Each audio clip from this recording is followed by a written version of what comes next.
Ramatoke.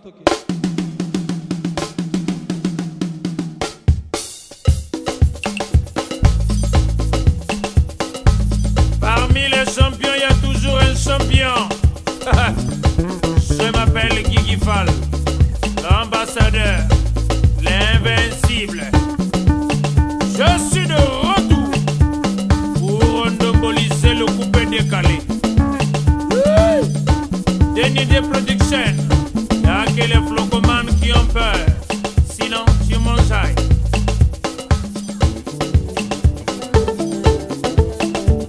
Allez, coupez, coupez. Il fait partie de l'une des meilleures voix de sa génération, l'artiste émérite, dont cette émission sera justement notre invité. Il s'agit de celui qu'on appelle Jet Li Mabulango, l'homme de Zakadens. Évidemment, avec lui, nous allons parler du nouveau single qui est sur les plateformes de téléchargement. La grande équipe, elle est là, toujours comme d'habitude. Derrière la grosse caméra se trouve l'adoré Foutika, le capitaine de l'équipe. Solistar, le monteur à la double nationalité. Hugues Vogel de Cybèle, votre humble serviteur. Nous allons recevoir pour vous Papy Bastan qui est là déjà avec nous. Jet Li. Toujours une façon pour nous de saluer tous les inconditionnels de cette émission qui nous suivent un peu partout.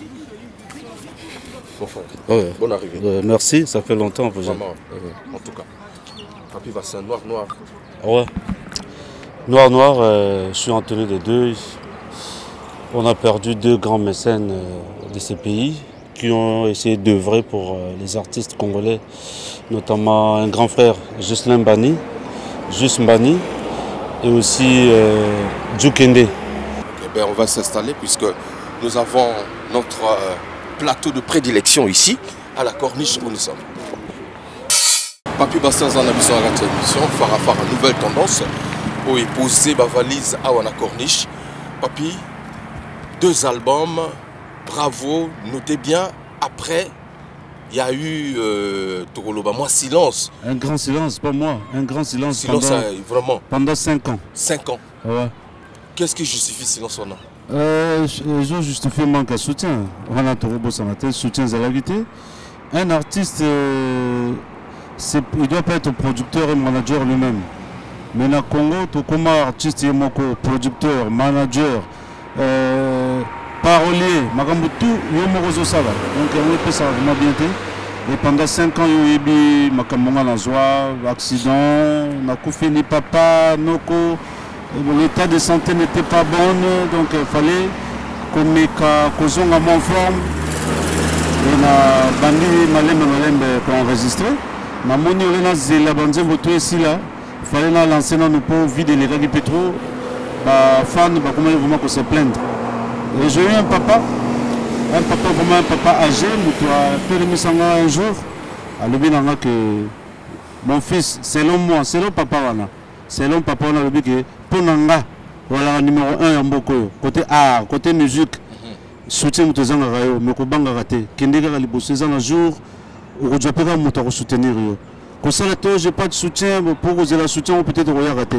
Moi, Ndambo Jumeka, il y a un équipé par Zakadens. Et vraiment, il y a bon moment parce que tu réfléchis trop tôt. Les gens ont besoin de l'actualité. Les gens ont se retrouver, ils ont se retrouver quoi. Alors donc, tu as 2 albums, désormais, ils ont oublié, archives, c'est ça? Les archives, bravo, et ça va fruit jusqu'à présent, 12 ans après, nous avons mariage dans le bête à notez bien, sur le pardon, maman, donc je vais commencer à récupérer une chanson par chanson, on a Monique Kitoko, mais promotion on a ça la bientôt. Netawa, toujours Bandela Soso, prêtre Mogazana Elkin, à ces plans de Nzembo, to Bandela on a combonaé, et puis Kalamine, je crois, tout ça la clip, je crois que tu seras invité parce qu'elle ligne vraiment, tout qui est ça la émission. Nakin, voilà, donc béni le visionnaire, place aux Ambo Tato, Kalamine Tenzembo Cécile Nazoya, Oyokango, et puis tout ça la clip. Alors, tu reparles dans Zakadens parce que le concept Sika new look, on va dire ça comme ça, avec donc le nouveau single lancé, Zakadens. Ça veut dire quoi? Zakadens, en fait, na kenda fête moko, na kuta batu bazobina, batu tu bazalaki sengo na mikolo na bana. Maintenant maman moko soki mwana komo telema azobuda zakala china kwako. Donc vandaka ko binelawa. Mwana pas obuda wana mama bina nini nazala ya zakala. Donc nazala ya vanda mena binaka. Hein? Après ngapi na bikaka aka zakala dance. Tu vois? Na bikaka zakala dance. Te na développer mon nom zakala dance les autres ça vraiment bien pour éviter de frustrer les autres. Na tiens Zakadens. Donc Zakadens et outi na ke vanda meobina. Oko vanda zobina kaka boy. Donc ils ont chanté ya makino to za na message na kati. Message za makasi. Message za makasi. Balingaka yote. Balingaka mbongo na yo. Message za vraiment makasi place wana. Ça ne va pas comme avant, ça ne va pas comme avant. Ma caméra simba soutenir le kala donc batusko bazo maele. Inspiration par rapport à la crise économique que tu vivre. Voilà par rapport à la crise économique. Parfois vraiment nanda ko nanga kala bana bale omelette et comment penza vers le sucre ma pana ma beurre ce qui pèse mis ce que ont peut-être aller par pamba.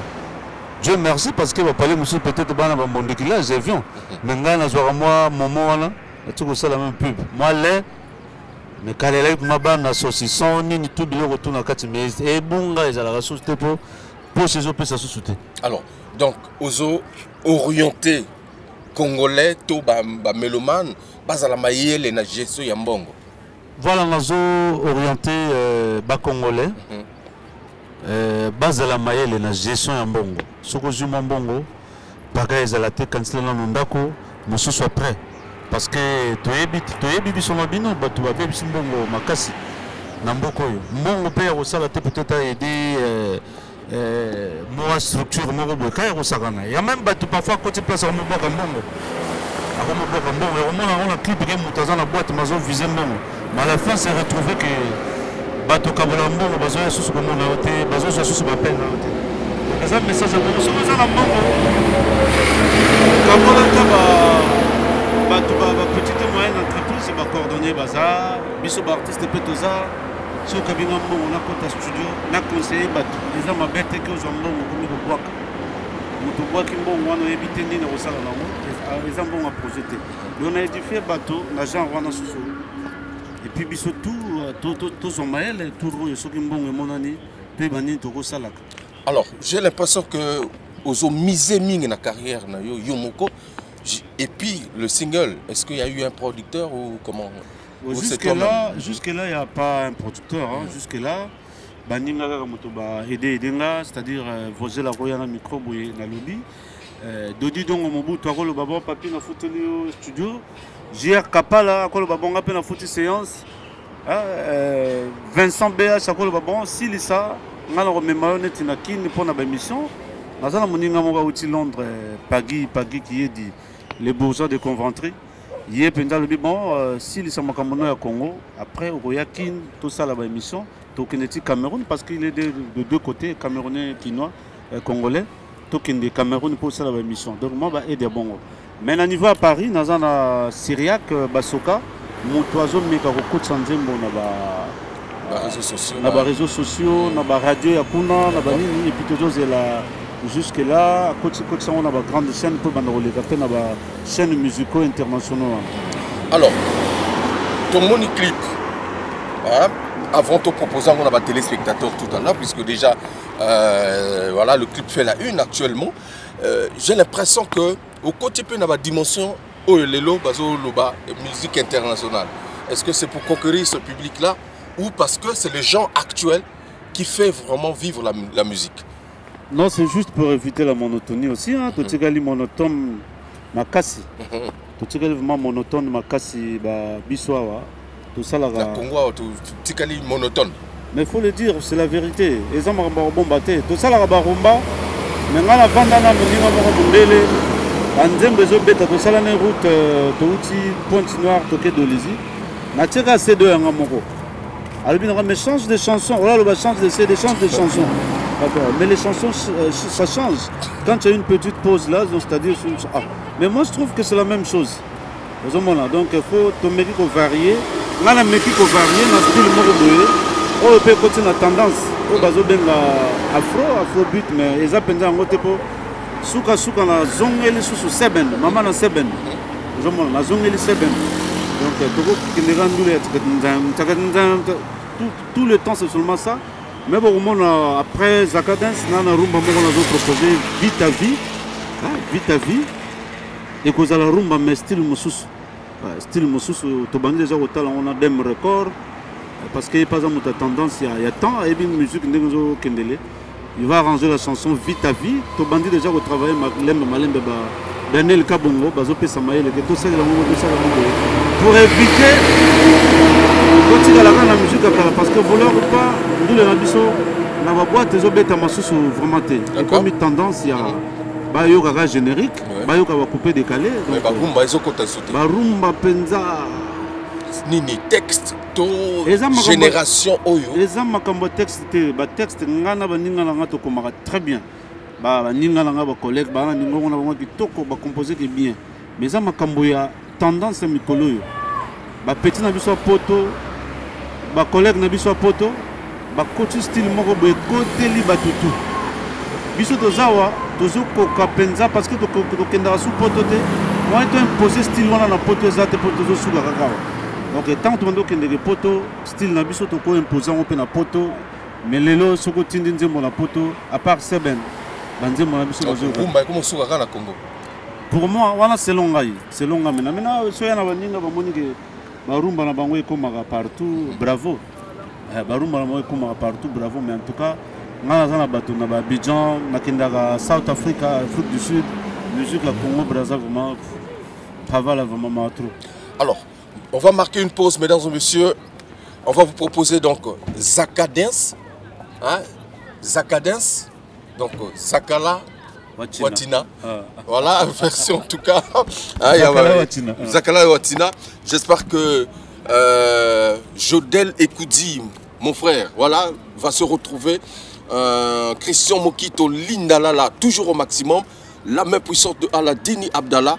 On regarde, mesdames et messieurs, ce clip que je vous propose et on se retrouve comme d'habitude pour la suite de cette émission. Stand up, stand up, stand up, stand up, stand up. Are you ready, bro? Ça ne va pas comme avant, ça ne tient plus, ça se sent. Vraiment, les temps sont durs. Ça ne va pas comme avant, ça ne tient plus, ça se sent. Vraiment, les temps sont durs. T'as compris qu'on t'aimait pas, ils aiment que ta poche. Balinga kate, balinga kambo monayo. Même si t'es bien habillé, comme un prince, si t'es toujours fauché, ils vont vite te fuir. Balinga kate, balinga kambo monayo. Y'aura des ragots à ton nom, de médisance par tes proches. Balinga kate, balinga kamongo na yo. Ils t'aiment pas, ils aiment que ta poche. Touche au même énaron, mais pas au trône. La femme est comme une flamme, qu'on s'en fait, craque, c'est vraiment triste. Ils t'aiment pas, ils aiment que ta poche. Comprends ça, ça se passe comme ça. Par ça, je ne comprends plus. Pourquoi les pires sont devenus les familles? Ozanango, bazanayo, ozanyango, bakimiyo, mango. Ils t'aiment pas, ils aiment que ta poche. Comprends ça, ça se passe comme ça. Bakoloba na bango nyonso pamba, sokeza, sombela bango champagne. Tondisa baso, baeba kozali leader. Mbongo na yo emotoki, bango pe baeba koluka la vie. Les vieux porteurs courageux, batika matongi. Ils aiment que ta poche. Ingrat. Comprends ça, ça se passe comme ça. Bazakade, baboyinga ye. Bazakade, bakiminga ye. Zakadens, zakadens, zaka. Zakadens, zakadens, zaka.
Petsa Mokili, Ozolia Petro, Wanande Mabe.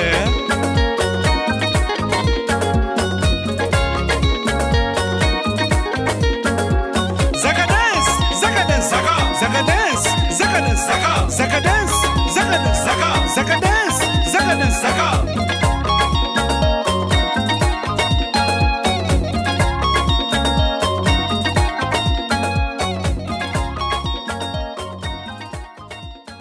Voilà, retour mesdames et messieurs, Christian Mokito, Lindalala, toujours au maximum. Voilà, je n'oublie pas également Staninga Koli, la métropole, Zaka Dance, clip magnifique, bien réalisé. Où c'est là où on a Braza, Non, on a Pointe-Noire, merci. Ouais. Merci bien fait, voilà. Merci beaucoup. Ouais. C'est là où on a Pointe-Noire. Avec DJ M, Maison à Ekombo, on a Bossani, mais petit réalisateur Gaël Monzens, vraiment félicitations. Calamine, tu as la vite à vie. C'est vrai que réalisation qui toko. Il y a quelqu'un qui m'a dit oui, la musique congolaise, toko monde a deux fois thème qui toko na kati, thème ils ont inspiré. Mais la réalisation clip, tu as toujours na moi bilo moko boye deux fois. Bilo ronini obiso to côté. Bilo ronini na moi na clip to bois kimbongo. Na kati clip bato bazo mela masamba bois kimbongo. Moi ça zolamba bazo benga boyi. Côté bilo ron. Voilà. Veut dire même utayo ka lingala te français te plutôt parce que nous montons dans le poteau. Azo comprendre sens nzembo. Dans sango tozo binongo wa. Dans sango zakadens. Tozo simba ba partie postérieure na biso tozo ninsa. Voilà, tozo simba partie postérieure na biso tozo ninsa. Ya mabeta. To la kisi kaka ji pozo simba ji pozo ninsa. Intention na les années no fait. Intention exacte. Yo zan intention mo hôtel ji bité mozo tala mo mozo hôtel pantalon te. Nana bineza yo tonga. Ngapena tali. Hôtel mais sur intention na komi loin. Non pas intention parce que ce sont les mêmes choses. Bazo reprocher bino. Non. Dans les clips, les gens sont très bien habillés. OK. Moutala telo quoi mabezate et danse. Tozo samba c'est-à-dire aussi mi soit ba quiz soit wapi ozobina ozo frontera zakala zaka dance. Maintenant tellement lié soso. Et ça problème te bêtise ni no moni on a tellement lié soso. Tozo tcha même na sina soso. Oui. Tozo soso c'est bêtise. Non. Est-ce que non non parce que yo motozo le ba tendance mobo tellement olia soso. Olingi lipeka yango yo. Lipeka soso. Olingi mupende ya soso cuisse de poulet te kamara partout. Yango yo. Olingi mukongo yango yo. Ma la muka olia soso. Pour moutona mo olia sardine.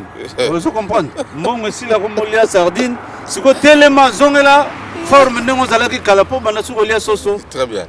Voilà quoi. En tout cas, merci beaucoup Papi Basta. C'est très bien dans cette émission fort à fort en nouvelle tendance. Alors, single, je sais que dans les réseaux sociaux, ça va. Puisque je vois les réactions, vues, en tout cas, mais à un niveau, il y a pas boîte. Puisqu'ils ont un style actuel, est-ce qu'il y a du répondant quand même? Écoutez. Ouais, les lots même, vous allez en attendre, tout ça, la tour, pas DJ SD, invité à Kingawana pour tout sur la Maramba. Grand frère Atiki Bisso, comment tout ça, le programme, juste Mbani, qui continue à aller. Au Talasiko, Tambourcha, Zakadens, les populations, ils répondent. Mais comme ils ont vendu dans Banini, problème de téléchargement, tous en ont belé. Mais Batuming, ils sont les gars, j'ai ton clip parfois là, na téléphone. Donc je vais profiter na micro na pour le Zakadens sur le Zwango, Yomoko Zwango, pour qu'il y ait une discothèque de ton unité. Quand tu as na YouTube, Au tapé kaka, Papi Bastin. Papi Bastin, P-A-P-Y. Bastin, B-A-S-T-I-N. Zaka Dance. Zaka Dance, c'est-à-dire Z-A-K-A. Dance. Dance au commun D-A-N-C-E. Au moment la clip là, si vous télécharger ou télécharger. Tu as iTunes, vous pouvez télécharger, vous pouvez la plateforme, Deezer, la plateforme, tout le téléchargement. Et ça. Nazo c'est pas la mine, DJ. DJ à Congo, bah comprendre le jeu. Vraiment association de DJ congolais, merci beaucoup. Parce que parmi bango babengaranga, parfois à Sali Snap, Nengazo Beta, Nzembo boîte na ndenge bato bazobina. Tout à l'heure, je crois, on a repéré sur ma image.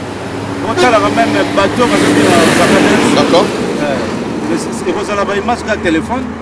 Bata la mode tendance depuis Poto, Afrique du Sud, Awa, na boîte ndenge bato bazobina sa cadence. Je crois que vous savez bien. On a la binité, sur laquelle boîte à Singaraga, côté la Zagadens. Ce qui a le DJ le bazar la montée, quand il s'est téléchargé, car dans la minute on a un au PC. Donc, DJ, il y a Congo tout, vous avez belé. Dernier man a PC mon boîte, c'est pénité donc bino tout. Na juli banga na bino ba DJ au bazana. Au bazana Braza, li banga na bino na tiena rompo mongali, mutna mutaya gazo gandambu na ye. Au bazana na pointe noire na tsango na rompo lumumba. Merci beaucoup pour vous comprendre qu'il faut que promouvoir. Bien. Les tendances à me coller, les vivre. Pourquoi merci de la promotion gratuite au Bozo Salelanga. Je crois que ceux qui ont la reconnaissance, vous allez la reconnaissance. Alors, c'est très bien. Single au Sali, Yomoko Tonagut Nayo. Non, single au Sali Yomoko. Dem record à Sali arrangement. Et puis, ma cœur, ma petite va aimer quand même ma cœur. Mais en avant de vite à vie, je vais inviter l'une de mes soeurs à Embarabien, Nestelia, comme on a dit. Forest. Nestelia Forest, on va vite à vie, parce que la question de réponse. Et puis, en avant de mon monsieur, bravo chérie. Ma petite va aimer. Donc, vous préparez l'album. Les albums, bon, bisous de bien un album maxi single. Mais normalement, mes albums, il y a 5 titres. 5 titres. Voilà. Donc, il y a 12 titres. D'accord. Donc, voilà quoi. Et là, cette fois-ci, comme Namoni on dirait, autour de toi, il y a quand même, moi, dynamique. Il y a Batobaya pour soutenir. Producteur payé. Vous allez vraiment cette fois-ci. Bon, Sirek Basoka, Robim Sanga va céder. Mais ma promotion, du moins qu'ils aient la moto, parmi Batobazo, le petit l'a fait bien, ou le grand l'a fait bien, n'a que nous soutenir. Ce qui bazar, mécène tu es Mokoyo, honorable Gaëtan Kodia, honorable Juste Mondele, boss Willy Toka, ce qui ont dit que Papi Péa, tout soutenir, n'a vraiment bras ouverts. Na kosepela vraiment makasi mettre nazana staff nanga na tangi combo maître Adam c'est papa Antoine oyo ba bendanga matorité papier wa longola papier olata boité papier sala boye bazo mega ko soutenir là quoi. C'est très bien. So na moni na ba contact ozole là non bazo soutenir mais moto ko zana car telemi wana car donc car à soutien car à guitare. Est-ce que caminer sa guitare to baffle to contre moi de bête la musique? Non, car ils ont moyen de déplacement. Oui, on a besoin d'un effort personnel. Voilà quoi. C'est dire que ça va quand même aussi. Ça ne va pas. Ça ne va pas. Comment on a tout à l'heure tu as dit vieux Moro c'est-à-dire Yosa meilleur chanteur. Non, ça c'est un papa qui n'a pas d'argent. Mais non, pourquoi il n'a pas d'argent, le papa là, mais Azota le talent dans qui n'a bomba ni trop. Vraiment, papa, c'est même pas un papa, c'est un pépé pour moi. Les œuvres vraiment grand-père pour Nanga, il y a 25 Bendina, la côté à l'Obi. Nzembo Moko Boye Kotaye, Nzembo maman. Papa n'a pas malinga, Nzembo maman. Les deux, maman à l'Obi Nanga, foncé kaka toujours aux hommes de Rosungayo. J'en suis sûr. Je Nathalie, bêtement ma fan va m'embêter qui a 5 ans. Mais moi, je suis fanatique à Congo. Je suis grand abisso kaka vieux et bika wana. Il te demande pas, papi, qu'est-ce qui manque pour au Bandela studio? Non, mais toi, tu sors encore une nouvelle chanson quand? Pourquoi revoir alors tout notre ni nezozanga. Donc en passant, vénérable à tendance Makaya, merci. Kalamine Tenazo traversé qui nous prend l'émission. Et bah tout numéro nanga so ko permettre ngana pesa 06 665 65 27 06 665 65 27 ou 05 357 49 49 05 357 49 49 ou bengi émission à Vogel la moto monique rosunga tana conseil tout na moi soutien moral matériel ou financier. Mais papi c'est vrai que na tangi un peu dans groupe Batmosis va réagir mais c'est bien presse mais tout le monde il fallait qu'à Ozonga le coup la ninga tout bazongi wapi le boma maman to wapi Ozonga Afrique du Sud Ozonga Poto Bozonga na ba orchestre rabino de base le coup la ba ninga ba koti bazongi lelo nga orchestre nanga de base extra musical véritable elle a une orchestre Luku Sompa Kufa Kala Luku Sompa Kufa Kala c'est ça une vraie carrière quand même ça extra musical oui bien sûr on les orchestres nanga boy rote mais Kozonga Kili Kozonga vraiment net aux autres langa désolé hein. Je suis très bien avec mes collègues tant au pays n'a pas bien avec collègues dans la situation tant basunga nga pe wana ko bombaté si j'ai besoin de quelque chose na bien roga on a problème de temps ah ce que ça n'a pas ça on se voit tout le temps avec SP basse la sonore Baramatula c'est mes frères ba petit po ba ya ba collègue nanga ba Dido ba Jivon ba petit nanga tala ko na linga makasi oyo Zaparo Fiston Boko c'est mes collègues ngolo balanga la zonga extra musique à l'issue sont des autres langa non ngate ne bateau ah bon ah comment on répondre Batoni balobi que papier zonga extra mais non mais comme eza vague moko boye vague wana bazo zonga nzala na bango peut-être leki to complexe ba voiture c'est ça bazonga te kala wana pona nini tant bayoki basombeli bato mituka roga kosombela bango mituka te kosombela bango mituka te basala nanu mais soki bati message na sombeli basombela bango te bapetio bakembi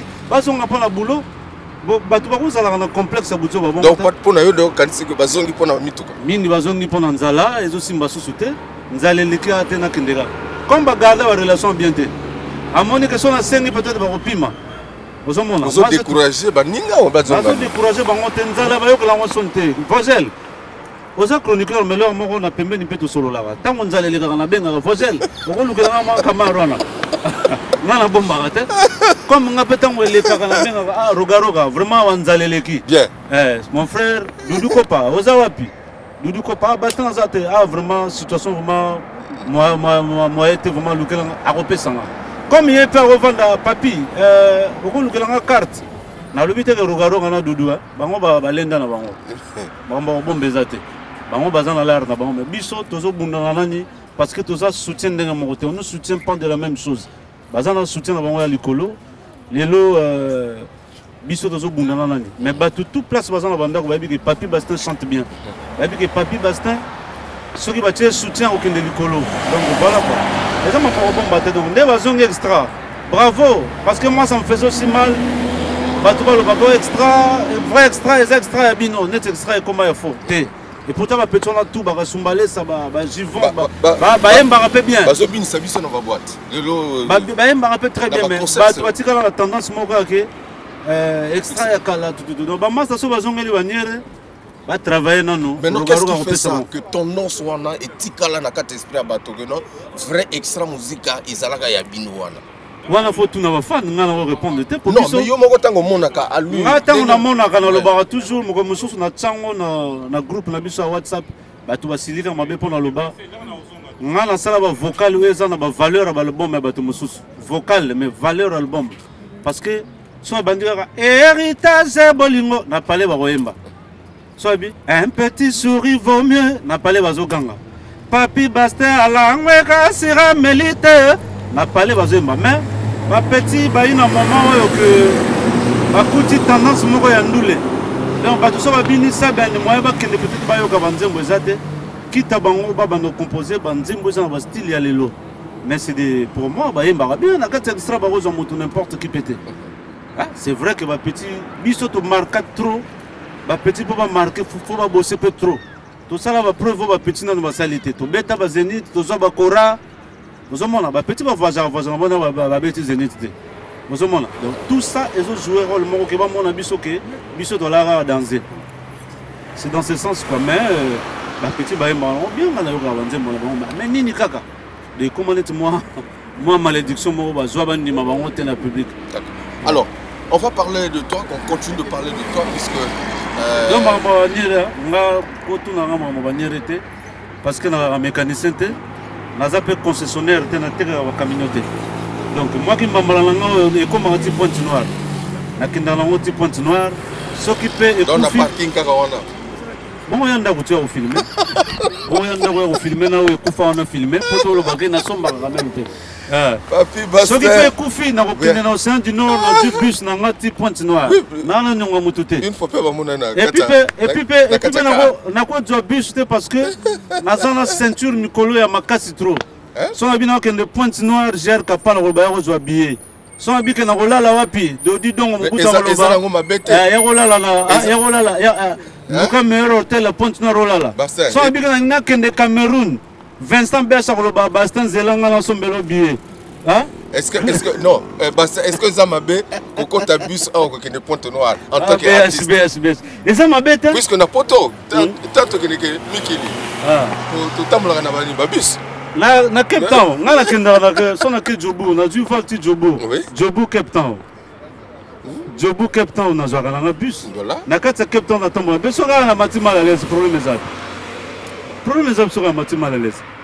Net na Brazzaville ba moni papi na kati. Ça nous inspire aussi na kati on a peut-être yoga li solo moko boy. C'est très bien. Papi Basta, mesdames et messieurs, dans cette émission phare à nouvelle tendance. Alors on va quand même regarder quelques extraits. Il y a des images, il y a WhatsApp. Il y a WhatsApp, que les gens à travers le monde sont en train de danser Zakadens. Voilà, c'est donc des images d'illustrations comme ça pour dire que le tube, il est d'actualité et c'est partout. C'est devenu comme une épidémie. Faut binango kaka parce qu'il y a beaucoup de... Alors donc on va regarder, mesdames et messieurs, après Toku Tanapo. Non, on avait Péro Colora. D'accord. Merci beaucoup. Alors on regarde et puis on se retrouve tout à l'heure. C'est bon. Papi Basta, Moutolanga. Nazana Navenanga Robert Depré. Nayoki, hein, Zakadens et Gosala. Sala lisusu sala lisusu sala Zakadens et sala Kilambongo pour Papi Basta.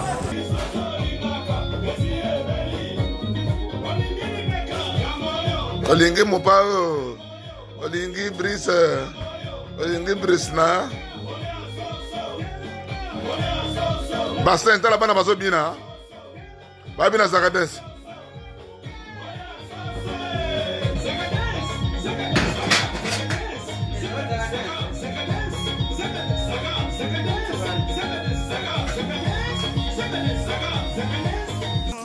Vraiment, les temps sont durs. Ça ne va pas comme avant, ça ne tient plus, ça se sent. Vraiment, les temps sont durs. T'as compris qu'on t'aimait pas, ils aiment que ta poche. Plus, ça se sent. Vraiment, les temps sont durs. Ça ne va pas comme avant, ça ne tient plus, ça se sent. Vraiment, les temps sont durs. T'as compris qu'on t'aimait pas, ils aiment que ta poche. Ça ne tient plus, ça se sent. Vraiment, les temps sont durs. T'as compris qu'on t'aimait pas, ils aiment que ta poche. Balinga karate, balinga kamongo na yo. Même si t'es bien habillé, comme un prince, si t'es toujours fauché, ils vont vite te fuir. Balinga karate, balinga kamongo na yo. Il y aura des ragots à ton nom.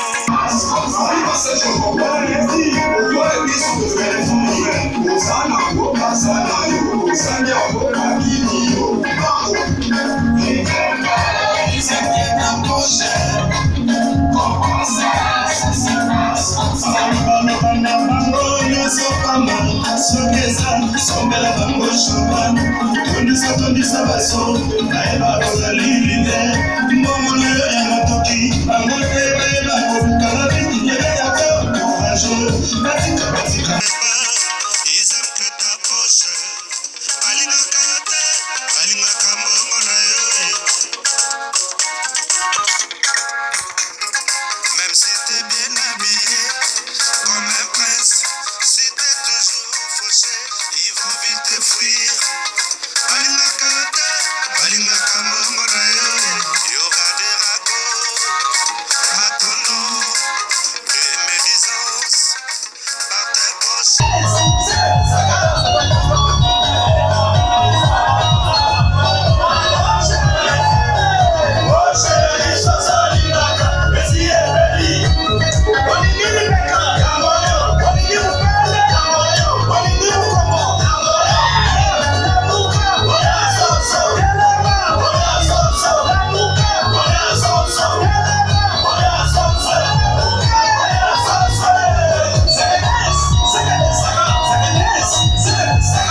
À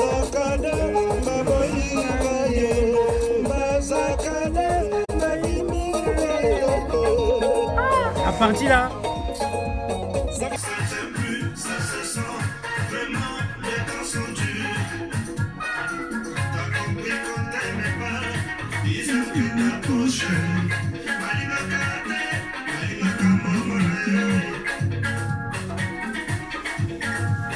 Bouteille radio, Zaka danse Papi Bastin.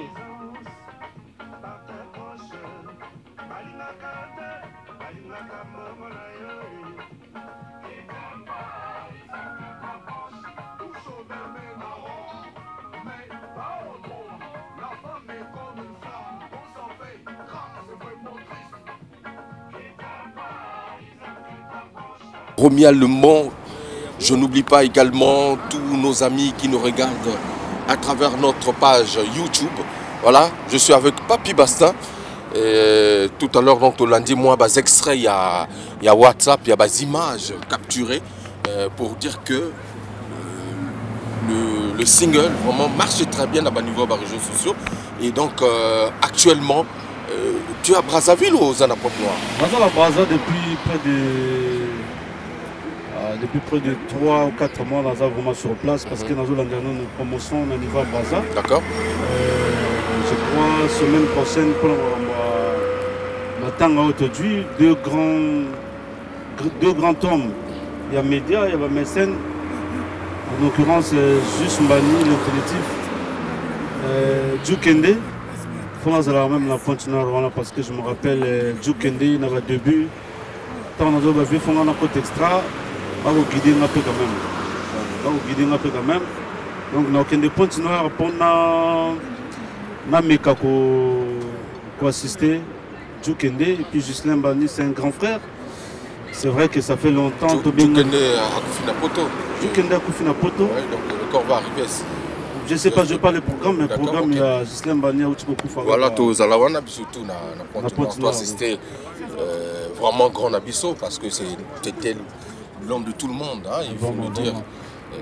C'est vrai que vraiment, c'est avec un pincement au cœur, hein, il faut le dire, d'apprendre d'ici à Gis, Ghislain Mbani. Il a beaucoup souffert. Oui. Il a beaucoup souffert. Moi, je me rappelle, je crois, dans Salanaï, près de mois dans l'hôpital où on a personnellement regardé. Okay. J'étais à l'hôpital avec lui, donc pour ne pas tout dire ici, donc que son âme repose en paix. Bana Vatikali, Malek Vatikali, Igor, Judas, Makiel, Sœur Aline, tous sont à Bana Vuatiki, je crois que les amis sont qui vont pour bénéficier quand même de la soutien.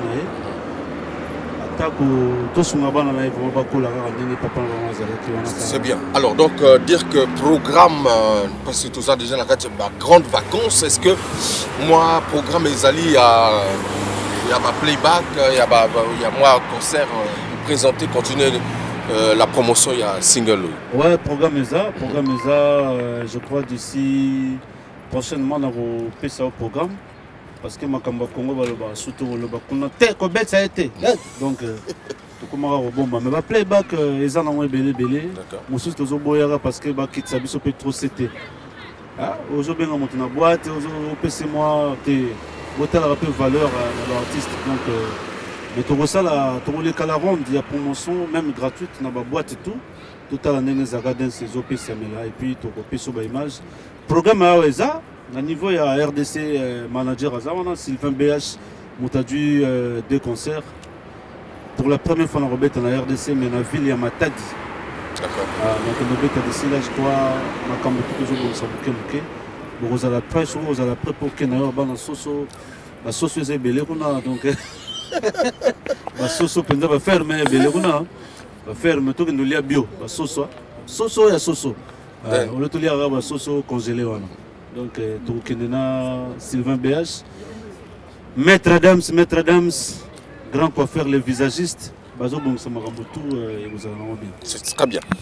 Merci, Papi Bastin. Je ne sais pas si vous avez un message, surtout, il y a groupe Nayo, il y a WhatsApp qui est très dynamique, il faut le dire. Ah, moi, message pour Navango, puisque tu as commis pratiquement à la fin. Message, Naropé Sambo, tu as tout bazo soutenir là. Groupe, bon continuer comme ça. Fanatique, vous tout cas groupe T.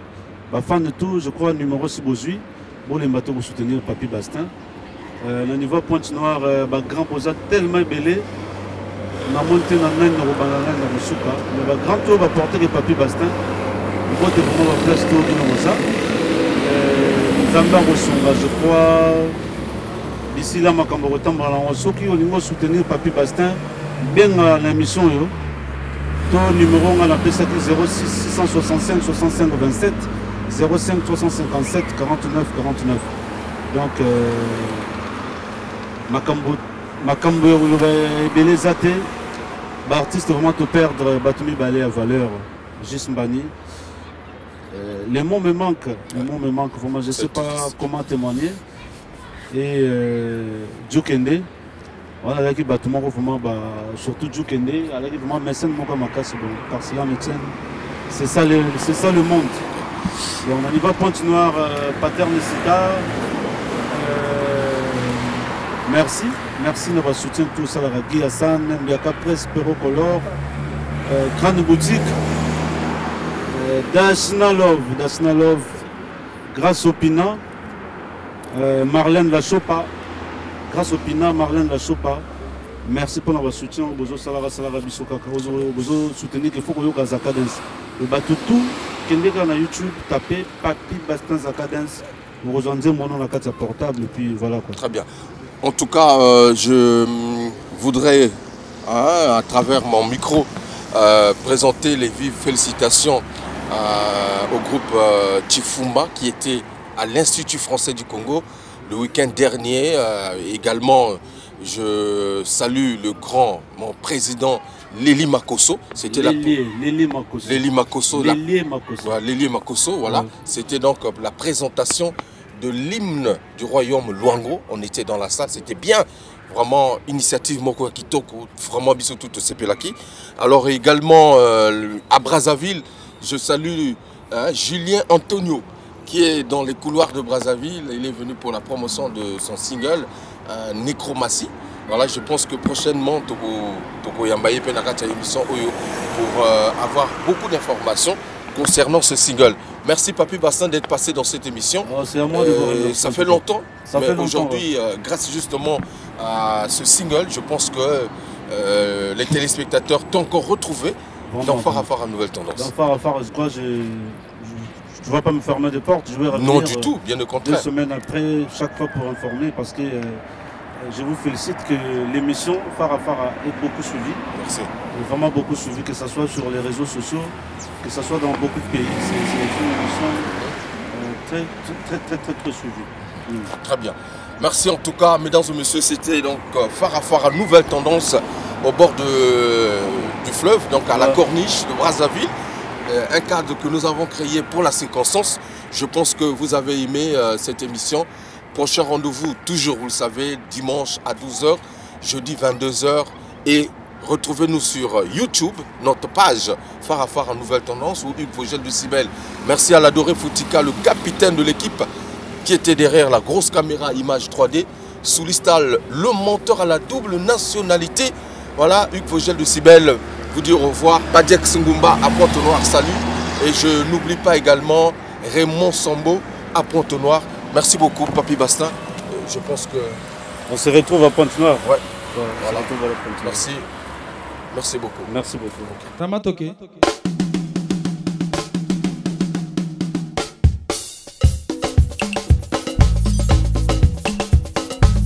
Parmi les champions, il y a toujours un champion. Je m'appelle Guigui Fall, l'ambassadeur, l'invincible. Je suis de retour pour endoboliser le coupé décalé. Denis de Production, il y a que les flocomanes qui ont peur.